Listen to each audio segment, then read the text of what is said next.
What's good, everybody? Welcome to the Titans Coliseum. You know who it is. I'm here again with my co-host, ready to talk some Titans football. RJ Ellison, Morocco Taylor. How y'all doing this evening, man? Yes, sir, What's baby. Doing happening? yes, sir, baby. Doing good, man. You know what I'm saying? It's a good Thursday. Got some NBA finals going on, man. And just happy to be alive today, man. You know, happy to have a good day. You sound like you got chased by aliens. Man, how you doing, Morocco? How you doing, bro? Man, as always, blessed, man. Absolutely, man. I mean, Ready to rock and roll. I missed a week. I'm back. I'm glad that y'all held it down while I was gone, man. Y'all had a good episode. Had a good guest, man. I appreciate them stepping in while I wasn't here with my flight delays and everything that came up. But I'm back, man. I'm ready to talk some Titans football. But before we get into everything, Morocco, I'm gonna throw it to you. Let us cover our sponsors real quick that has been so gracious to sponsor us on this platform. Go ahead. Oh, yeah, most definitely, man. Shout out to our sponsors, man. And shout out to Credit King Steve, man, at creditkingssteve.com or creditking10k.com. I'm going to tell you the truth, man. I mean, my guy Steve, man, I mean, he got my credit up there, man. I mean, he got me juiced up. I'm gonna give y'all a small little testimony, man. I mean, got me a good paying job or whatever, and I was in that mindset like, man, I need to get my credit up. So went got me a secured credit card, whatnot. That helped out, but then I said, man, I need to take this to the next level. So I hollered at my guy Steve. I mean, he got me up in there, man, gave me all the gems I needed. Now, man, I'm getting approved for everything, man. Y'all make sure y'all go holler at him, man, because I'm telling you, man, I'm a living testimony, man. Dude gonna get you right. And when you get that credit up and get that new whip, man, make sure you go get that thing cleaned up with Trey, man, at purepersianmobile.com. I mean, he gonna knock off $20 if you tell him you coming from the podcast, man. And hey, I stand behind my people, man. I mean, they gonna do work. Matter of fact, I'm gonna holler at my guy Trey this weekend, man, because my truck looking a little dusty from the Memorial Day weekend. But y'all make sure to go holler at our people, man. Absolutely. Yeah, definitely. Hey, Trey, I'm gonna have to hit you up, bro, because I ain't gonna lie, my car a little dirty too, man. My car dirty too. Get looking not definitely definitely for the weekend, bro. Definitely get that thing looking right. Most definitely. But yeah, let's go ahead and jump into some Titans football. There's been a little bit of talks this week going on with how OTAs was going and a certain player how they performed in the OTA. So big topic has been Will Levis and what he did with his inaccuracy and how he kind of struggled on day one of the OTA. So I was kind of wanting to know what y'all's opinion on that. What are you feeling? Is this a big deal? Is it not a big deal? Let me know what your thoughts are. Oh, yeah, it's a big deal. I told y'all you were trash, man. No, look, hey, it's OTAs, man. He's a rookie quarterback, man. He's gonna struggle. He's gonna struggle, man. He's a rookie. He just got thrown into the NFL, man. Like this is the big boy league now, man. I mean, like I said, I said it in the AFC South fan battle, man. I said the man is guilty until proven innocent, man. And that's how he is with me, man. Like I said, y'all already know, man. I try my best not to be be biased with my Tennessee glasses, but you know how I already felt before we drafted him. But like I said, man, he has a chance to prove himself as a guy to me. And like I said, he's a rookie. He's gonna struggle on OTAs. It's gonna happen. Every quarterback did it. I'm sure other quarterbacks are struggling in OTA. Rookie quarterbacks are struggling. Everybody ain't gonna come out there and be fantastic. So yeah, absolutely. Rocco? Yeah, man. So everybody know how I felt about Will Levis before the draft. So I pretty much took all that, threw it out the window. He in two-tone blue now, so I gotta support him till I feel like I can. But I'll say this. Go ahead and mess up right now. I mean, just go ahead and F it the F up. I mean, get it up out your system right now, because what we don't want to see is you get in the regular season, if you have to go up in there and get to throwing interceptions and fumbling left and right. So this is the perfect time to make the mistakes. And, you got a coach who wants you to go up out there and, let it rip. That was one of his things to Malik last season. He wanted Malik to go up out there and let it rip. Let him see the mistakes and let him know, what you're seeing up out there, and so that he can, tell you what he needed to work on. So my thing to Levis is, man, just go up out there, man. Keep making the mistakes. As long as you can learn and grow from them, you'll be cool. Yeah, I mean, absolutely. Because we know that there's going to be a learning curve. That's kind of the things that we joked about. We said with the joking heart a lot on this podcast about, he's not good, trash in certain situations, but we knew that the potential was there, but he was still very, very raw. There's going to be a learning curve with this. And that's what my biggest thing was, why I didn't want us to take him, because I didn't want to have to take this gamble, such a big gamble and a risk. But with that being said, that this ain't just because he did bad in one OTAs doesn't mean anything. This is kind of what I expected to happen. I expected him to have to come in for a learning curve. That's why I didn't understand why so many fans was like, oh, day one, let's go, Will Levis needs to start. And it's like, he doesn't. He still has a lot of things to work on. We're not in a situation where we have to rush him in or push him into a situation that's going to hinder him even more in his growth. So just let him be. Let him practice. I remember when Patrick Mahomes first came out, they was talking about how bad he was in practice in OTAs. I'm not saying he's going to be Patrick Mahomes, but you don't take one OTA what's going on. There's a lot of guys that don't perform well in OTAs but play good in the game. And there's a bunch of guys that do great in OTAs, but they never show up in games. So I don't see this. I don't read into too much of it big, but, make these, like Marco said, make these mistakes now so that if there's a time like maybe this season you have to go in, we don't want these mistakes happening on the field. Man, we done turned into Will Levis apologist now. That shit pretty crazy, man. We was hating on this man for like 2 straight months, and here we go telling you it's gonna be okay. So I didn't make a mistake. Get it out your system. Nobody's mad. Like Fox said, man, they call it practice for a reason, man. Practice, get it up out your system so that you don't get up out there in the regular season and fuck it up. Mm-hmm. And sometimes I just look at it like this though, man. And I think Firestone gonna like what I had to say, man. I feel like we're gonna have to extend Ryan Tannehill, dude. I don't think these quarterbacks ain't gonna be ready next season, man. They're not gonna be ready, man. And I think the best decision gonna be to extend Ryan Tannehill because he's gonna have a solid season. He's gonna throw about 24 TDs, about 10 picks, and they're gonna be like, okay, well, he can do it next year, and they're gonna re-sign him. I'm telling you what. So what would Ryan Tannehill have to do this year for you to be convinced to give him an extension? Man, he just need to be the same solid quarterback that he been with us this whole time. Like, until somebody is better than him, I want him to be our quarterback. Like, that's how I am. Until we find somebody better, he needs to be our quarterback. I'm finally glad we getting RJ to come around. Thank you. Finally. All right. Yes. Hey, I had my guy. Yeah, we didn't draft my guy, so you guys gonna see firsthand why I said draft this guy and trade up for Bryce Young. I said it the whole offseason, man. Nobody wanted to believe me. Oh, we giving up too much. I'm like, hey, like what it was. I was like, man, go get the dude. Go get the dude. Now we stuck with Tannehill. But yeah, man, RJ right, man. I mean, he just got to go up out there and be the same Tannehill that everybody loves or hates. I mean, yeah. And just me being straight up about it, unbiasedly, he ain't a bad quarterback at all. Yeah, you know this. I mean, it just, people got their personal feelings. And plus, too, you got to remember, Ryan Tannehill, he was, I think he was a top 10 draft pick, man. I want to say the 8th overall draft pick or something like that. But either way, he was a top draft pick. So people always going to hold him to a higher standard. But for me, man, if I got to put a number on it, go out there, give us over 25 touchdowns, keep the interceptions under 10.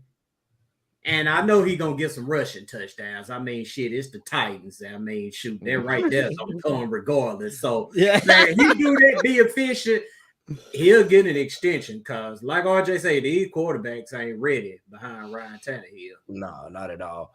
And I just look at it like this though, like Ryan Tannehill, they're literally trying to make Ryan Tannehill the standard for a quarterback at the Tennessee Titans. Like you have to be better than this dude to take this job. Like that's exactly what they keep drafting these quarterbacks behind him, and Tannehill gonna keep beating them until somebody steps up and says they're better than Tannehill and plays better than Tannehill. This is what's gonna keep happening. They're gonna keep extending them. And I think that's what with our fan base is a little blind to sometimes. They're not honest with themselves because they're like they see all these other great quarterbacks and good quarterbacks out there, and then sometimes they come free agents like we need to go get them. It's like be honest. Do they really want to come here and play for Tennessee? Like let's completely be honest. And a lot of them don't. So you have to be real with yourself that like, yeah, Tannehill's not the best quarterback in the NFL, but he's the best quarterback for us. That's a realistic option right now. It might not be that in the next future, but as for right now, he's the best option for us. That's a realistic option that we can have and to compete right now. And he knows this offense. And even when the offense does bad and it breaks down, he tends to rise to the occasion where a lot of players don't. They just crumble and fold under that pressure. So, I mean, it's not going to be forever, but for me, I'm kind of with Morocco. Like for me, for an extension, like, bro, you need 30 plus touchdowns and you need to keep it under 10 interceptions. And where games where it's time to step up and win games and not lean on the run, we need you to step up and win those games. Like it's just how it has to be. Whether you have to go run, take off some yards, use your feet to extend the plays, or when a play's called, you need to check it down or call a different audible and get something open or something. But we need you to step up in those moments rather than just going along with the course. And we can't act like that it ain't in Ryan Tannehill. Because, shoot, I mean, we done seen this man go on 2-minute drills and take us down the field and either score or put us in a position to score. It's just going to boil down to him doing it in the postseason if we make it there. And I hate to say that right there because that shit really be pissing me off. I mean, our fan base will discredit every freaking thing this man has done and say, well, he ain't doing it in the postseason. I'm like, dang, he got to do it in the regular season first. Yeah. Mm-hmm. Yeah. But, bro, Lamar ain't done nothing in the postseason, but everybody praises him. Everybody praises him. They wanted Lamar. Lamar is better than Tannehill. Tannehill's never been the MVP before. It just cracks me up. You're right though. It is just because some people hate Tannehill. Like I don't hate Tannehill. I've never hated. You know me. I was cheering for Tannehill when I shouldn't have been cheering for him. Like you know what I'm saying. When he was playing like doo doo, I was still Ryan Tannehill top 10. Like you know what I'm saying. I was still in the Facebook. Like you know what I'm saying. Like I don't hate Tannehill. I had to be realistic about myself and realize what kind of quarterback he is. He's an average quarterback. And he's consistent. You know, he's consistently average to me, man. Yes. Like, every game he gonna either throw about 200 yards and 2 TDs. That's about what I'm gonna get from Ryan Tannehill. But that's good enough if you have a good enough running game to go with him. You know, I just don't. Like I said, the only thing that makes that I want from Tannehill is just better playoff performances. That's the only thing I want from him. You know what I'm saying? Like when we get to the playoffs, I want him to step up. You know, he does his job in the regular season. Regular season, Tannehill is good, man. He's won games for us that I didn't think he was gonna win. You know, especially I didn't think we were gonna sweep the Colts. I didn't think we were gonna beat the Colts 5-game win streak against the Colts. I didn't think that was gonna happen. And that's the Tannehill. Like every time we play the Colts, they shut down Henry. If y'all ever not noticed that, and they asked Tannehill to beat him, and Tannehill beats them every single time. He's beating them. You know, I think the first game this year was the one of the few games where Derrick Henry won it. You know, and they usually do a good job on Derrick Henry. Yeah, no, I think he just gets scrutinized so much just because it's not the QB everybody wants, and it's seen so many everywhere else that they want it to be something else. But I just hate the narrative that everybody acts like we can't win a Super Bowl with this QB. Yeah, bro, there has been plenty of mediocre QBs who have went and won the Super Bowl because they finally put the pieces around them to make a good team. Because it's a good team that wins Super Bowls, not a QB. If there was a QB, then Dan Marino would have had a been Super Bowl ring, right? There's plenty of great QBs that's never won a Super Bowl that should have won a Super Bowl, but it's because it's a team effort. It's not just on that QB's fault. But I think some of those things, and it's not giving excuses like you need to step up, but we know that some people just those was Tannehill's first playoff games ever as Titan. Like he's been in the league all this time, but those Titan playoff games was his first times in those playoff games. And sometimes people just doesn't rise to the occasion on those first times. But now it's at the point like, all right, you've had those. Now when we show up, you need to show up because it's not first time no more. It's going to be that this is just who you are as a character. So now when we go to postseason, you need to step up and show up, or this is going to be who you are and what your QB legacy is going to be known as. And let's not act like Ryan Tannehill haters were not there rooting for lesser quarterbacks that have been Titans. I mean, the other quarterbacks before Tannehill, I mean, if it wasn't one thing, it was the other with them. And outside of McNair, Tannehill is the most successful quarterback that we done had in Titans era. Let me get that clear, in Titans era. But man, I just think the hate is ridiculous, man. He's not as bad as people label him to be. And something else that pisses me off too, man. A lot of the same people who hate Ryan Tannehill, who throw shade on him for whatever, they'll go back and praise somebody like Jimmy Garoppolo or Dak Prescott or whatever. And I'm not going to sit up here and kid myself. Even if Tannehill wasn't a Titan, I would say this man is better than Dak Prescott, and he's damn sure better than Garoppolo, because Garoppolo ain't done shit but get carried by the 49ers. And the Raiders ain't going to be able to save him. You talking about that dude that was in his own red zone and rolled out in a pocket and was walking on the white line to get a safety and still threw the ball? That quarterback? We talking about that guy? That guy.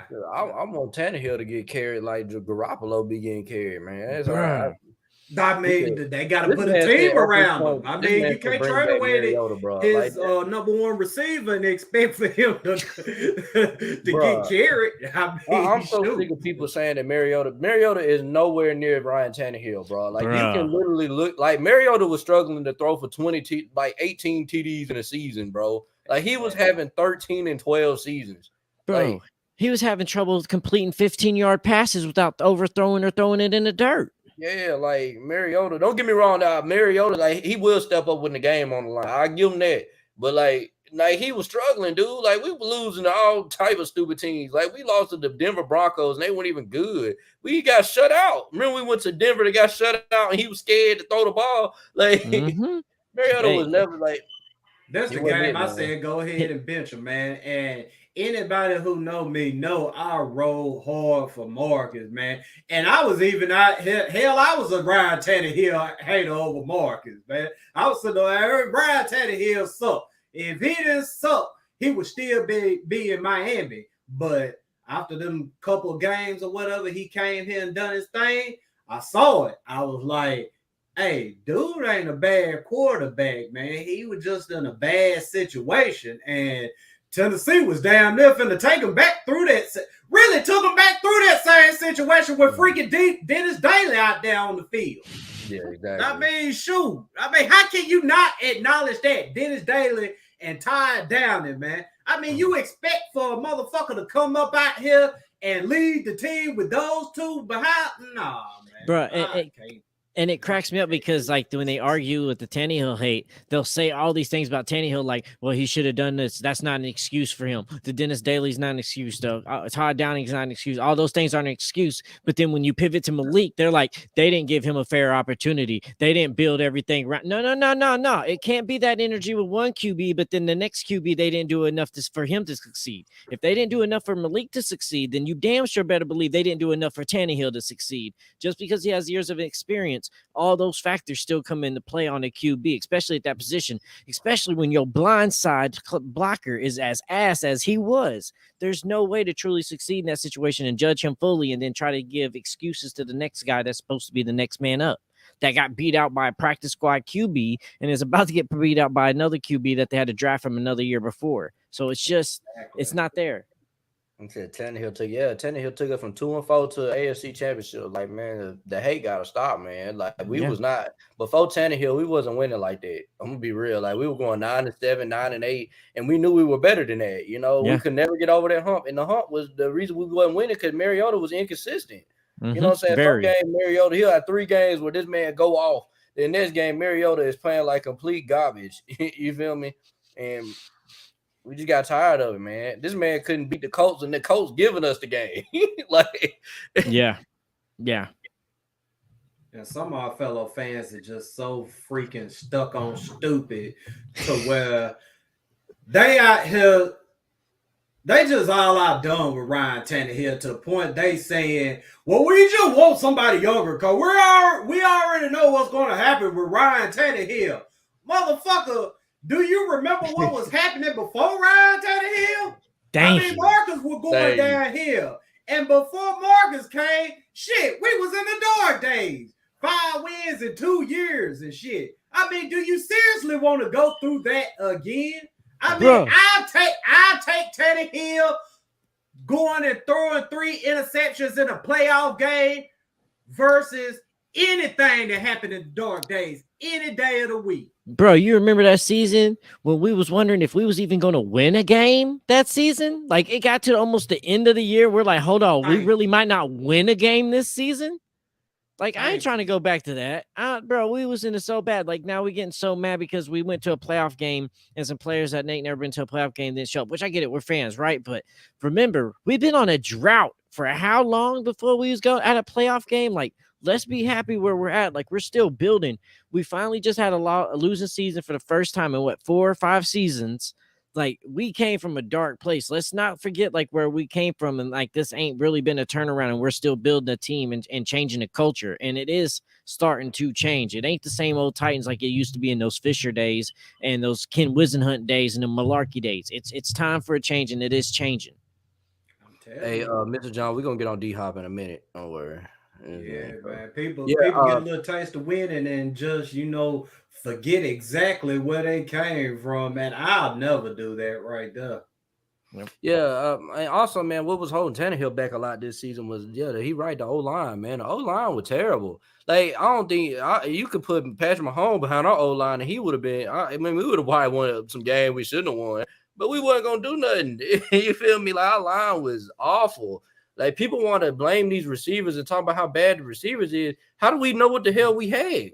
We ain't had no time to throw the ball. You know what I'm saying? Like, I just, like I said, I've been saying it. I've been saying it for about 3 shows now. The disrespect this wide receiver core is getting is ridiculous, man. I know the wide receiver core isn't elite.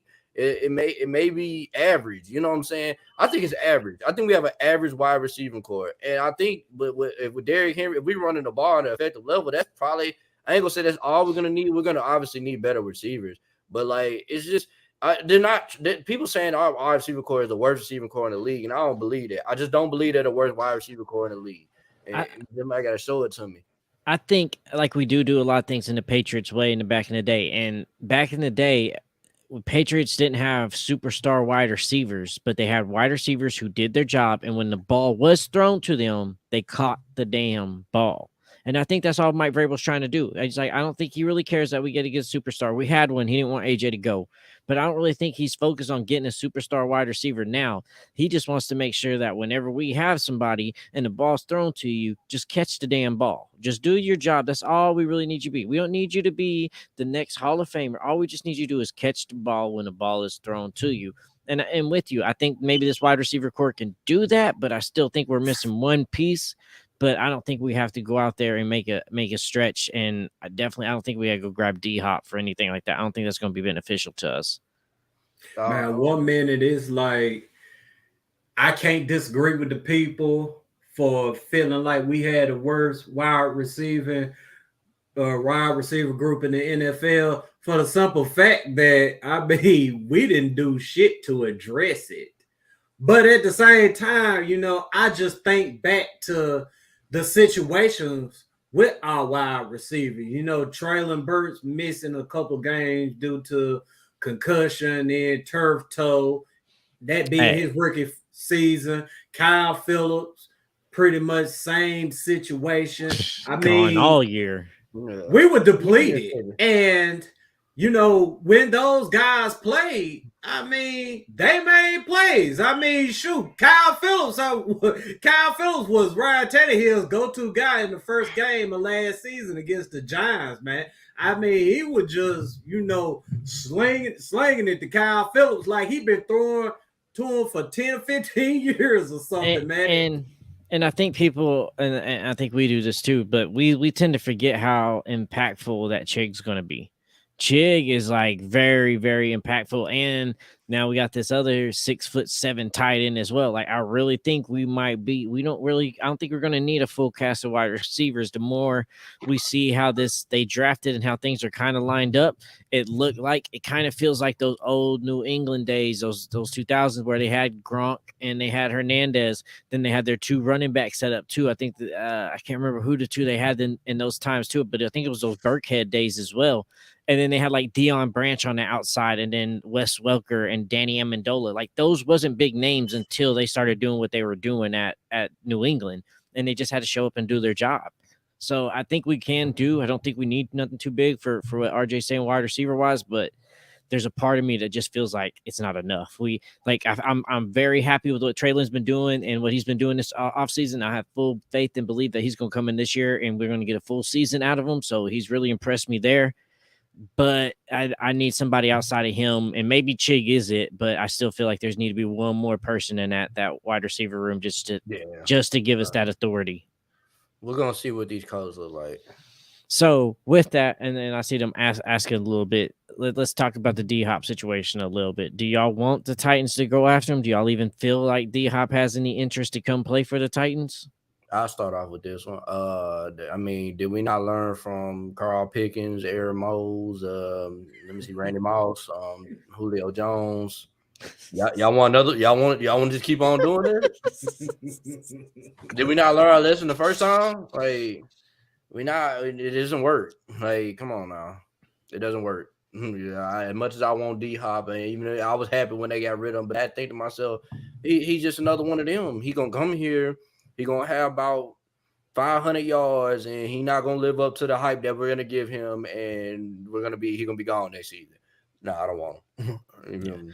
Yeah, I don't even think he's interested in us, honestly. I think he's probably at the time of his career, he's done all the individual accolades. He's got the money he's wanted. I think he's seriously trying to go to a team that he thinks can win a Super Bowl this year. And that's going to make sense. So I think he's truly trying to win a Super Bowl, and I don't think he sees us as a team that can win a Super Bowl before he retires. Mm-hmm. So okay. I don't want him with what you said. There's that little glitz of glimmer. You're like, but he can do this, and the catches and like anything that's thrown within his wingspan, he just holds on to. But it's like you said, we've been this how many times on this road. I just don't want to continue being the Colts versions with the wide receiver position, how they are with QBs. Let's go move on and get somebody fresh. Okay, so I'm gonna give you the little rundown about the D-Hop saga or whatnot. I mean, you remember it was first reported that he had his list to where he said.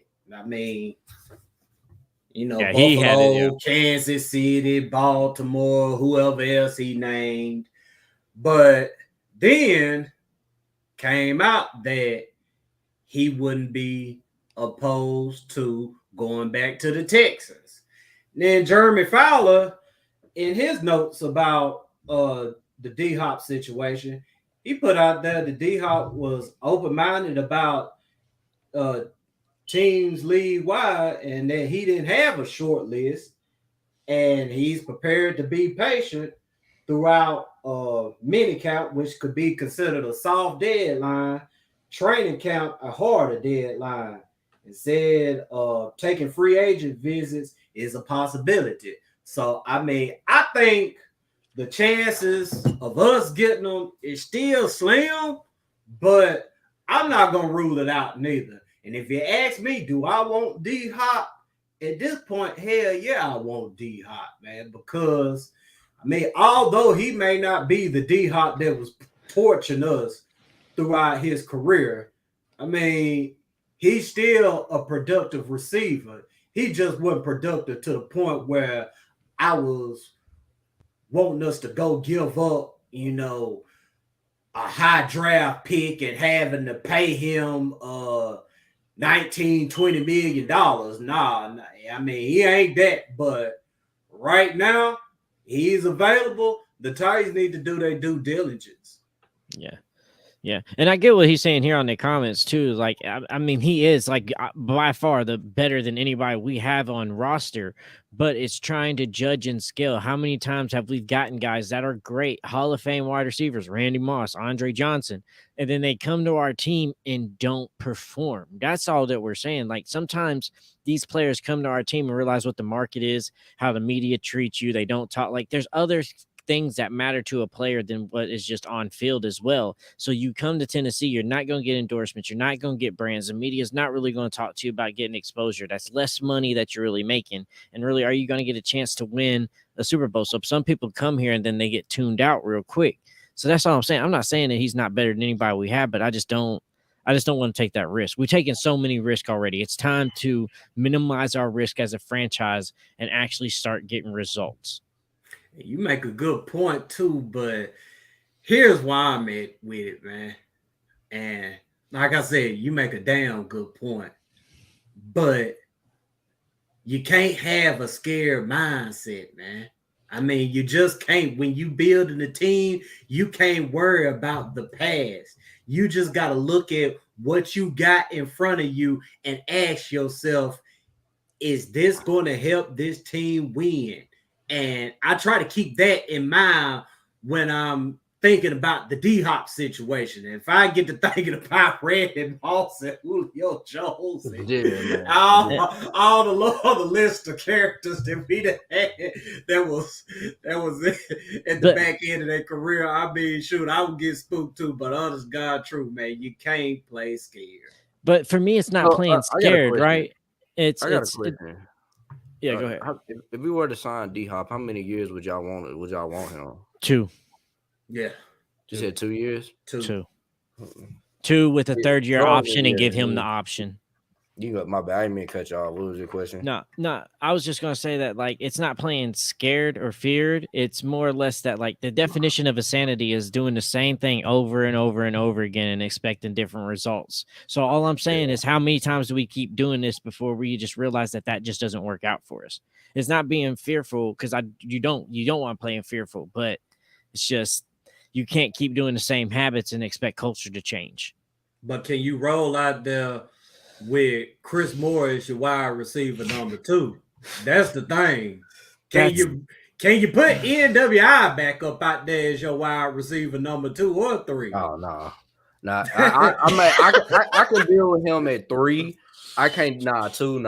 I can't. He can't be no 2, bro. I mean, shoot, it's something to think about. That's why I say, but I won't be mad if the Titans don't end up with D-Hop.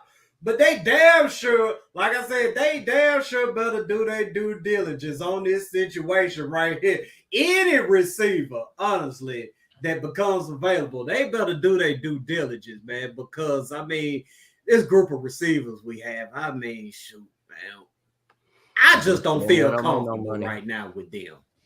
Yeah. If we get D-Hop, I'm not finna get excited. I'm not finna blow it out of proportion like I did with Julio. He got to show me. I'm done with these veteran big name wide receivers that come here and do nothing, man. I'm sorry. Hey, I done been here before. You know what I'm saying? Like, I can't do it. I can't deal with it no more, man. And Mr. Jones just said it, man. Scary money don't make no money, man. I mean, you can't play in fear, man. You just, like I said, gotta. I do like Jacob. Take what's in front of you and ask yourself, is it gonna help me win or not? Yeah, but we've asked that question many times and we've answered it wrong, bro. I'm with you. The guy who answered that question is up out of here too, man. So I mean, true, very, very true. It's a new day, man. It's a new day. That's all I say. It's a new day. Do your due diligence. But go back a couple of comments, man. I saw something I wanted to speak on. What is it about? I can't remember. I saw it. Go back a couple of comments. One more. He said I'd rather find a young nobody. Yeah, Jacob Copeland, man. I mean, I saw something to where I don't want to get this wrong, but he took note of every receiver drafted before him. And I think that right there is a big deal or whatever, man, because that's the type of player that you want. I mean, you can tell this dude right here, he got some dog in him, man. I mean, he don't give a fuck where he was drafted at. He's thankful that he's got an opportunity.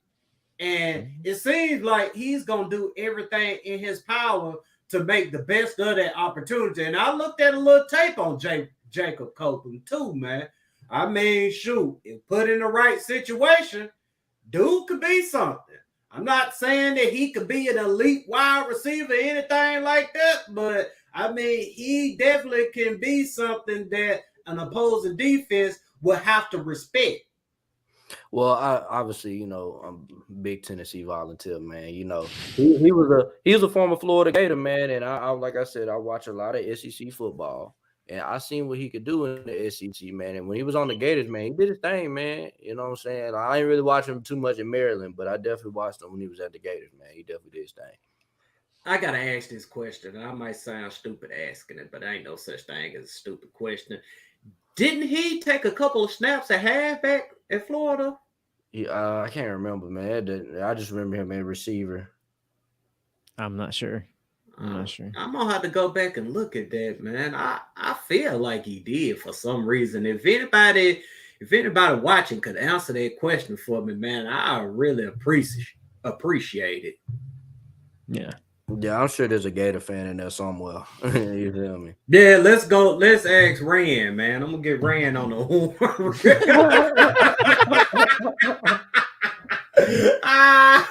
I wish I had it though. Better than Ray. He got talent, even though he's a Gator. Go dog. Nah, man, we ain't doing no go dogs on here, man.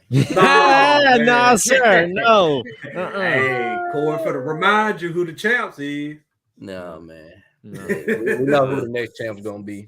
Yeah, Oklahoma. No, I'm just playing. Hey man, y'all coming over to the SEC messing things up, Bruh, look, man, we all types of messed up. Misery loves company. We came here. Look, Lincoln Riley left us with the dysfunction. Now we came to mess up y'all. We ain't gonna leave this dysfunction by ourselves. We gotta share it. Hey, Corey, to go in on you all day. Yeah, he know, man. Go ball, man. Here go Mr. Jones. You got some bagging down with Mr. Jones. Go ball. Yes, sir, man. Hey, Heard up. Volunteers stand up, man. Oh my gosh! I wish I had to be the best in the NFL just for killer. Yeah, I like that. I just feel like he can have a specific role in this offense, man. Yeah, he's fast. He can add a speed element that we're kind of missing. So, absolutely. Oh yeah, man. I got something good. I got something good to show y'all, man. In about 2 minutes, man. What? Okay. Yeah, man. Yeah, I'm over here cooking, man. Just know I'm cooking something, man. Okay, all right, sounds good. So, we've been covering that, so we can lead on to a little bit of the next topic, which Brett Kern got his honors, got his flowers and appreciation. So, wanted to come on here and talk about that, kind of share some moments, some stats, and some of our moments of that was memorable from Brett Kern. So, any of y'all want to discuss some of your most memorable moments from Brett Kern? I'll start off. Look, I'll never forget, man, when we played the New England Patriots in the playoffs, man. It was one of the games where Derrick Henry went. I think he had like 180 that game. That was the year we went to AFC Championship. And I just remember, obviously, we all believe that Derrick Henry was our best player. And I just remember they did an interview with Bill Belichick, and they was like, we interviewed Bill Belichick before the game, and he said he was basically just explaining the Tennessee Titans. He was like, who do you guys think is the best player on the Tennessee Titans right now? And guess what he said? He said the punter. He said that dude, man, he can pin the ball at the one whenever he feels like it. And then I remember, he said that punt right there. He said the punt to the 1 yard line, man. He said that's remember we wound up beating the Patriots off of that. Yeah. And just, man, dude, like that, Brett Kern, man, he's the only punter that I know that I was okay with punting. He the only one I know. Like, it's okay to punt, you feel me? Because he always gonna ping you at the 5. Like, Yeah, but he was that punter that we used to hate it when it was 4th down, but it was a joy of relief because you know that like he was about to flip the field real quick. Yeah, every time, man, every time. Yeah. So then it was just. You just knew every time when he was going out there, you never knew what was going to happen. And even like, just not even the kicking aspect, but like the trick plays and the fake punts all the time that sometimes this dude would just take it and, go off and run, or they just direct snap it to one of the other guys. But it was just like, when Brett was coming out on the field, whether he was punting or no matter what they was doing, like, this was about to be a good play. You never had to worry when Brett stepped on the field, like, oh, we're punting this. How's this going to be? Is it going to be a shank or is it going to be bad? You just knew that we were about to place them and we are going to be having our defense in a good spot. Yeah, man. I mean, all those people who sit through the dark days like I did already know that Brett Kern was once our best player. I mean, he was the offense and the defense. I mean, that's literally all we had at one point in time. And once we finally started building a better team around him, I mean, you really start to see him impact games. I mean, these, high-scoring offenses or whatever that was so used to just walking up and down the field, scoring touchdowns, they couldn't do that with a Brett Kern, against a Brett Kern, because, I mean, Brett Kern would pin them. I mean, he would put their backs up against the wall to where they would have to travel the field 90, sometimes 100 yards to even score. And some teams did it. I mean, we ain't going to act like they didn't do it sometimes, but, I mean, you always felt comfortable when we had to punt because Kern was going to pin them deep, man. And just to go over some numbers with y'all about Kern, I mean, for the Titans, he holds a franchise record with games played at 197, punt attempts 923. I ain't going to say nothing about that right there. Punt yards, 42,333. Punt average, 45.9 yards. Punts landed inside the 20, 373. And just going back to that games played, 197, that's the franchise record for the Titans era. Now, if we talking about throughout the whole franchise, he's ranked number 3, right behind Elvin Bethea and Bruce Matthews. So, I mean, Kern, man, he should go in the Titans ring of honor, no doubt. Yeah, most definitely. He deserves to have his name on the stadium.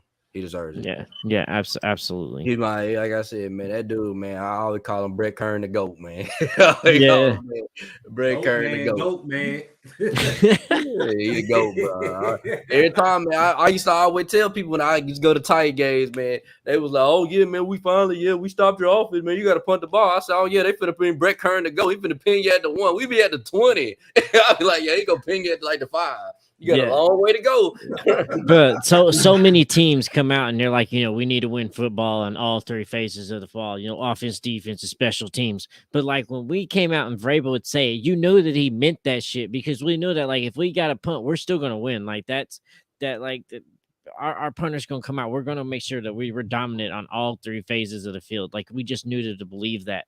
So and we could have that faith because of Brett. Now Stonehouse coming in. Bro, but he got some shoes to fill. He got some but he's been doing well. He's been doing real well, but bro, he got some big shoes to fill after Brett Kern's career, man. Speaking of shoes, shit, he already got his shoes in Canton. So I think but can't get a Pro Bowl. Yeah, Stonehouse. I mean, hey, he done got off to a great start, man. Yeah. And I just wish we had this same look with our wide receivers, man. I mean, shoot, it looked like with the Titans, the Titans can just up and find the left tackle. They can up and find a running back. They can up and find a linebacker. Hell, you can even say a safety and a corner because they do strike on corners more than receivers. Yeah. But I mean, Bro, we don't hit on wide receivers, do we? Like okay, AJ was a good hit, but what was the last wide receiver that we drafted that was really a hit? Would you consider Kenny Derek Britt? Mason. man, Yeah, Kenny okay. Britt before he got injured, man, Kenny Britt was on his way. Yeah. You think so? Hell, for 5 weeks straight, that man was the best wide receiver in the NFL. I mean, shit, Kenny Britt was going off on people, man. It was like to the point. He would have 200-yard games. I mean, shit. I remember that like it was yesterday, man. But outside of that, you know, you got Derek Mason, man. I mean, shoot. I mean, we snake bit when it comes to finding wide receivers. Yes, that's like our Achilles heel or whatever. We just can't find one. And we finally found one with AJ, and then J-Rob does the stupid shit. Like, man, that's the thing that we've never had in franchise history. Never. Yeah, exactly what it was. Stupid. Now we're just hoping Traylon is it. Like, come on, bro. I know this is unfair, bro. Speaking of Traylon, man, I got a surprise for y'all, man. I cooked up. You know what I'm saying? You know, RJ had to come through. We're gonna watch a cool little video, man. You know what I'm saying? Y'all just enjoy it, man. Absolutely. Grace. Oh, it's a hot biscuit out here today. Maybach, that'd be like $2 million. You got a mic on? No. You lying, huh? Shout out my mom. Shout out Habersham County. Shout out Berry College. Yeah, that's right. Shout out mom. That's right. Cause I wanted them to catch you. See, y'all, it's crazy because the cameraman Nick ain't even been talking to me today. He ain't said one word to me today. Well, we mic'd up Traylon and he said 4 words though, practice. It's gonna be a whole lot of you farting on the camera. Oops, my bad. So when I do go to his near shoulder, that's when I'm turned, just like I'm turned just like this. So like say I'm there, but I gotta get in there. I'm on the near shoulder. So you running up the field, I gotta keep you here. Right. My only job is to keep you here. He's throwing it to you. You gotta find out exactly what he wants. And guess what? You complete it. Guess what he's gonna do? Throw it to me again. Come back to you Yeah. again. All right. You got what I'm saying? Yeah. That's all it takes. Now you go off and do what you do. Right. I'm trying to take care of you. I know your ankle.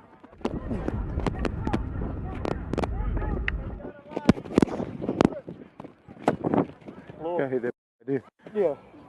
Yeah. Thank you, God. Be blessed. It's a blessed day.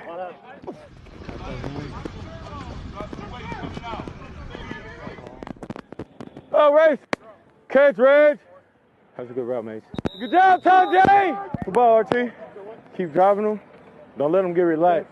Step back to the ball like we was working in drill. Yeah. I wouldn't change a thing you're doing with those contests. All right. Leave it like that. Make plays, have fun. And the clouds are out. Everybody just feel good. You just gotta eliminate one of the patterns. Okay. That's all. I got you. If you would have had time, like it would just been like a boo, they ain't in there. You ran a perfect route. When you watch film, you'll see like he just would have came back down just a little bit more. Come on, left. Come on, 8. There it is. Good play, 8. Bro, I was watching John Wick, the new John Wick, Chapter 4. Thought that was perfect. So good, man. Got to come out here with the guys and do exactly what we love to do. Just come back tomorrow and do the same thing. Yeah, man. What y'all think of that video? Man, it's good to see him out there working and practicing and just putting some work in. And it looks like he's in a lot healthier shape. He don't look like he's gassed. He don't look like he's bro. He looks so much better than he did last season. He look like a damn good wide receiver, bro. Like, I'm gonna be real. He look damn good. He look way better than what he did last year. I'm excited for Traylon Burks. But for me, it's still like he just doesn't have an NFL game experience yet. So there's still that thought in my head is like, is there still going to be a learning curve to actually reading and adjusting to an NFL defense in real time in a real game? So that's all that I'm waiting to see, because it's just he looks good in practice. I know there's the potential and all that stuff, but he just hasn't been on an NFL field long enough yet to actually let me know that he's actually worked all the rookie kinks out, because he ain't truly had a rookie year yet. Yeah, that video made me feel good. Yeah, he look totally different, man. Yeah, he does. He I does. just had to say it, man. I mean, Yeah, for real though, he man. said I mean, he looks different. he looked like a completely different wide receiver, man. I mean, you could just see the confidence just, flowing through him throughout practice or whatever, man. I mean, he out there chopping it up with the guys. I mean, he giving them doubt and everything. And I mean, honest to God, truth, while I was watching that video, I mean, I could see him turning into a leader on I the was about to say, offense. bro, it looked I like could he see was that. stepping into that leadership position, at least for wide receivers and tight ends. Yeah. I mean, you can tell he's still out there trying to learn, but at the same time, he giving his teammate credit. Like, come on, dog. He pushing them, he motivating them in his own way. And people got to understand that there are many different types of leaders and leadership styles. I mean, everybody don't have to go up out there barking and people are come on, doing all the goofy shit. I mean, some people don't have to do that. I mean, being a leader is about being genuine. And when people see you genuinely doing something to motivate and help other people, that's when they get behind you. And that's what I'm seeing in training. It is crazy to think though, as we was just sitting there talking like that, and I was realizing like, like it did look like he was stepping into that leadership position, but now just thinking about it and I was starting to go there, like he has to be. Who else is the leadership in that room? Like him and Chig has to be the leaders in that room now. Like NWI is not going to be it. He's a journeyman at this point. He's not the franchise guy. Traylon, you're the franchise guy. Chig, you're going to be the franchise guy at the tight end. Like you two have to step up and be the leaders of that locker room and the mentors of the locker room. And y'all are in year 2. You're still trying to figure out mentorship and you're still trying to figure out all this stuff. And yet you're already cast into that role for us. So, bro, they got a lot of shoes filled. They got a lot on their plate. So, yeah, they got to step into that leadership position. And because they got to perform and do for themselves, but they got a lot of other teammates looking up to them for help and understanding right now as well. Yeah, and it's a good thing that Traylon has embraced it too, man. Because what you don't want is a player that's trying to run from the moment instead of running to the moment. Yeah, correct. It looks like he's embracing it. He's running right up to it. He heard all the criticism last year, and instead of sitting there and crying about it, like, why are they giving me these critiques? He heard it, and he's like, all right, I do need to do more. I do need to step up. I did come in lazy. I didn't come in conditioned right. And he stayed all off season, did all that stuff. So I have been nothing short of impressed by him this off season and everything he's been doing, man. Yeah. Don't worry, man. Hey, Jacksonville about to find out real quick that he's finna be a problem in the division, bro. Jacksonville, Indianapolis, Texas, you finna see for yourself. We done found AJ Brown 2.0. Let you know now. Yeah, I ain't finna get started on Jacksonville, man. I'm through talking about Jacksonville. I'm just ready to play them, man. November can't get here fast enough. You don't like talking about the Chester Cheetahs? Nah, the do not exist. I don't want to talk about them. Honest to God, truth. I give you this right here, and I'm done talking about it. By the time we play the Jaguars in November, they may be in the dumpster. But true, very true. I mean, until then, man, I'm just ready to get this show rolling, man. Yeah, absolutely. I just see a very improved Traylon Burks, man. He already looks better than what he did last year, man. I'm happy about that. And I mean, I was telling people he looked like the player that I wanted in that draft. He looks exactly like the player that I wanted when I was watching film on all the receivers, and I said, yeah, I want him. You know what I'm saying? And that's what he's looking like right now.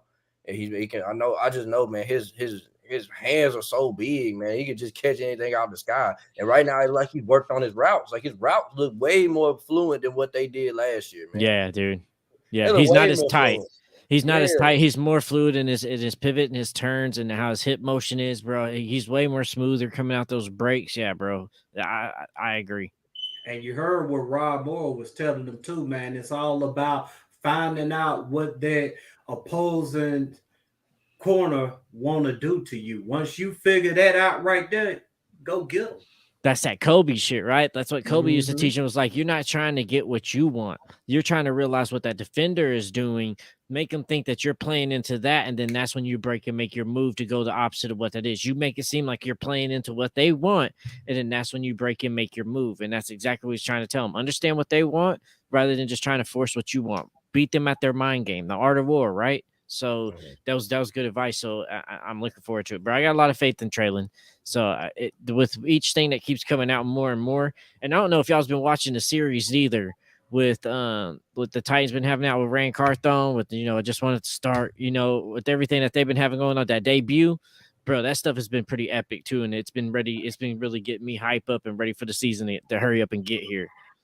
Yeah, man, I gotta lock in on it, man. I mean, shoot, it just so much with me go on throughout the day or whatever, man. I mean, I don't get a chance to just sit down and look at some of the things I want to look at, but I did watch that Rand Carthon video or whatever. It was very inspiring. Bro, that didn't it feel like a change of culture? Like I got chills. I was like, bro, this is what I've been waiting for from the Titans for so long. I've seen so many other teams do this. I was like, finally, Nate and them at the media team over there at the Titans, man, they did a beautiful job working on that. How it's shot, edit, put together.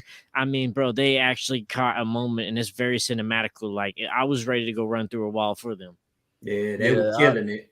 The biggest thing about that Rand Carthon videos that he told, and what I saw, it was two things that I saw. One, I could see the hunger for the Lombardi. Two, I could see the one thing that really caught me is when he said, look, I worked hard to get the seat. Now it's my job to try to keep it. You know what I'm saying? It's like, it's not this him getting a seat wasn't his goal. His goal is to hold up that Lombardi. Yes. Yeah, that's the main goal. That's what he's striving for. That's what he's putting in all this hard work to get, man. He wants to hold that Lombardi, man. I love that.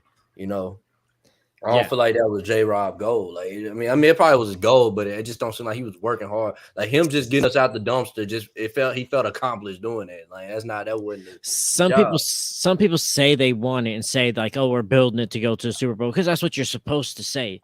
But there's very few people that when they say it, you feel and hear the conviction in their voice that they're actually hungry for it. And that's what I got from Rand. Like he's actually hungry for it. Got a pony. No, man, I felt it when you said, I knew some foolishness was coming to build. Will Evans out there throwing pennies. Well, I mean, shoot, I hear y'all been putting out fake reports about Anthony Richardson. So, I mean, you might want to address that on the next episode of the Horseshoe Bomb podcast, man. Y'all make sure y'all check them out too, man, and go throw them some shade because they can't get away with coming over here spreading their foolishness.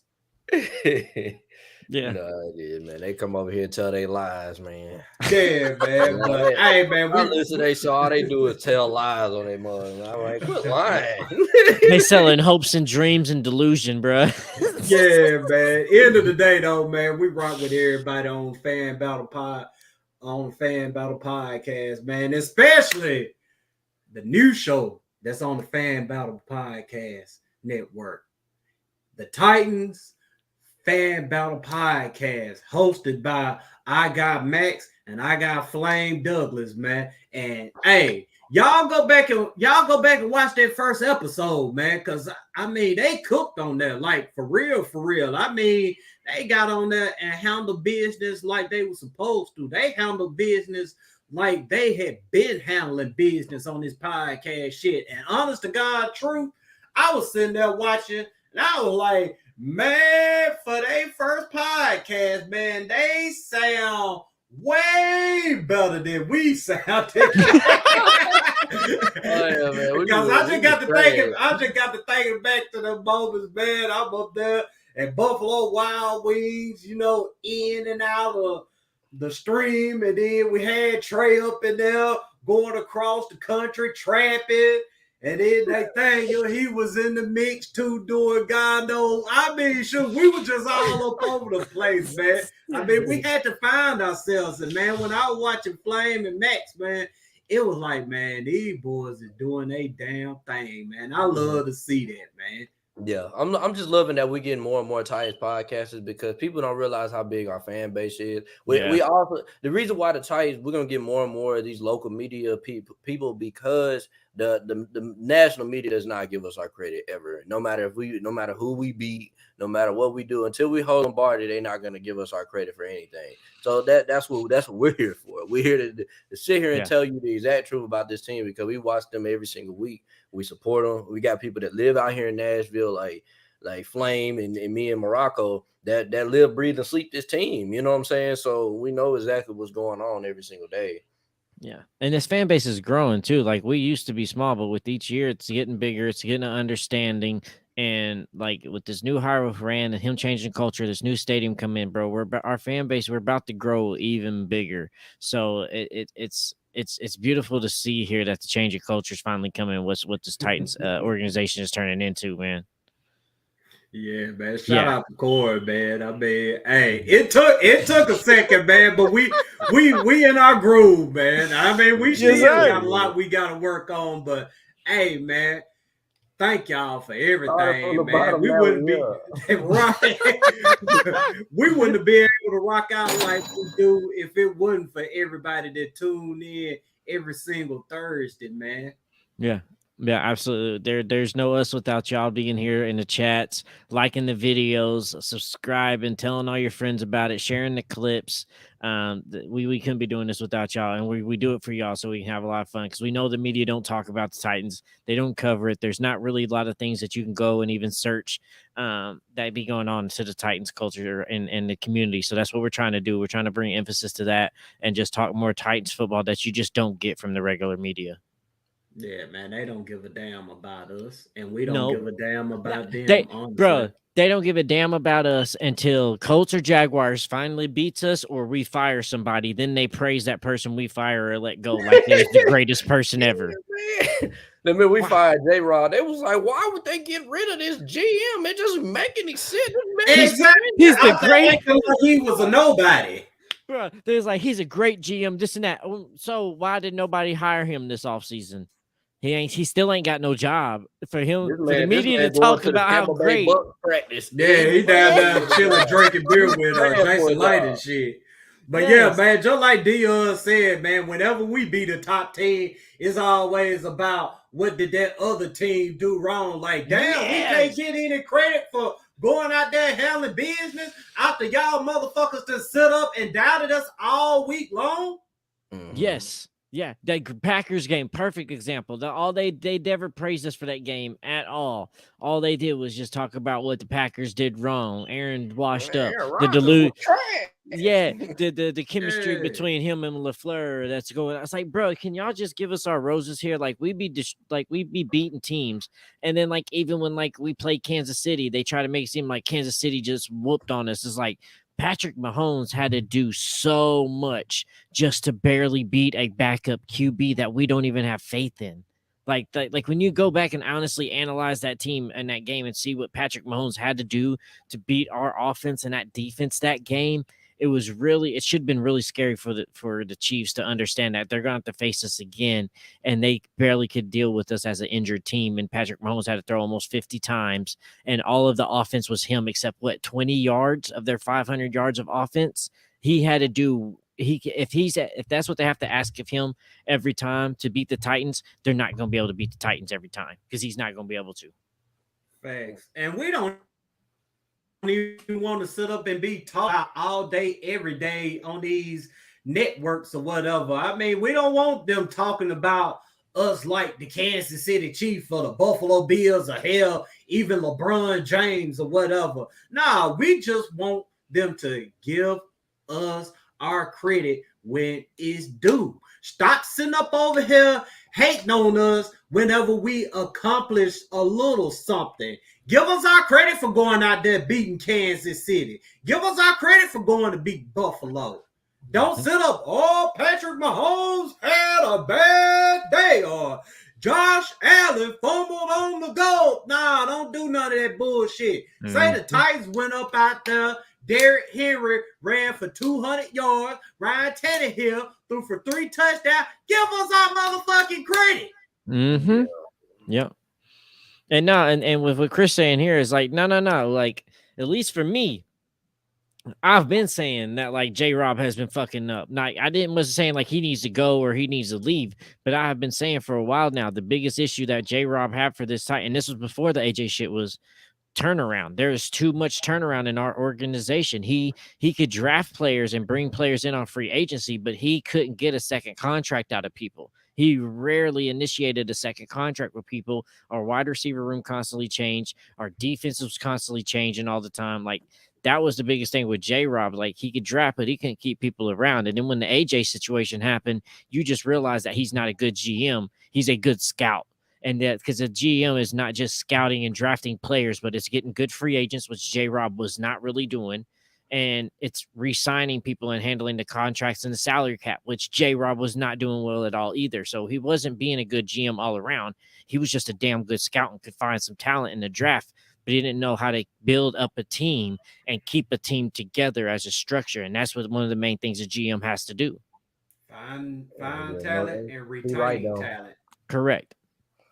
I'm just saying, man. Like I do like Good Morning Football. They definitely give love to all the teams. You know what I'm saying? Even if you small market or big, it ain't just about the Cowboys. Like First Take, that's all they want to talk about: the Cowboys and Packers and the 49ers. I can't even lie. It's been hard to watch Good Morning Football ever since Nate left, bro. I can't even lie. Yeah. And they got that new chick. Ugh. I do like Jason McCourty though. I like him on there. You know what I'm saying? Even though he's a former Titan, this ain't got nothing to do with him being a former Titan. Because I mean, he talk about the Patriots just as much as he talk about the Titans. So it's like, I bro. The first time he came on that show though, as a host, bro, he was down in Titans. Like the first couple of months, he was the anti-Titans badly. Then he started getting backlash from Titans. Like, bro, don't forget you spent most of your career in Tennessee. Just because you went and got you a Super Bowl with Patriots and your brother, don't mean you forget about all your career in Tennessee and talking bad about us. He'd fix himself up, man. He had to. Look what he pulled off at the draft. Then even that's like, what I'm saying, the draft. I mean, that definitely said it. We had to get back at Reggie Wayne, man, because since he made that speech, we've been smacking the coach ass. Oh, you mean Pat McAfee? We've been whooping the coach ass. Like he should have never came up here and said that shit. I can chalk Jason McCourt up to the script, man. He had a script he had to follow, and it fit right up in there with what the national media think about the Titans. They probably told that man, hey, we know you love the Titans, but we need you to go get them reared up a little bit.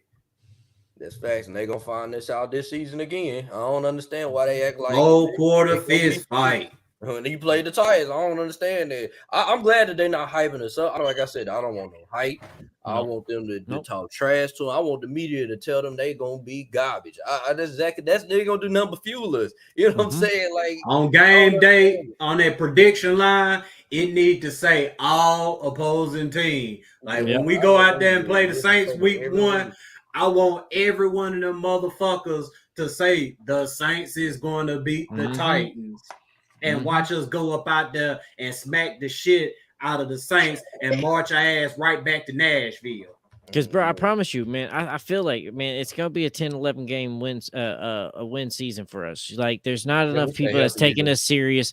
This defense is very deadly. People's forgetting that Harold Landry was gone last year. He's coming back. Jeffrey's going to be fully healthy this season. Our cornerbacks look like they're doing better. Like, bro, our team is far better than it has been last year, and we should be a lot healthier than we were. Like, we're really about to come and knock some people over the heads because they've seen that injured dog or that injured wolf for the past 2 years, and that's all they've seen us and remember us as now.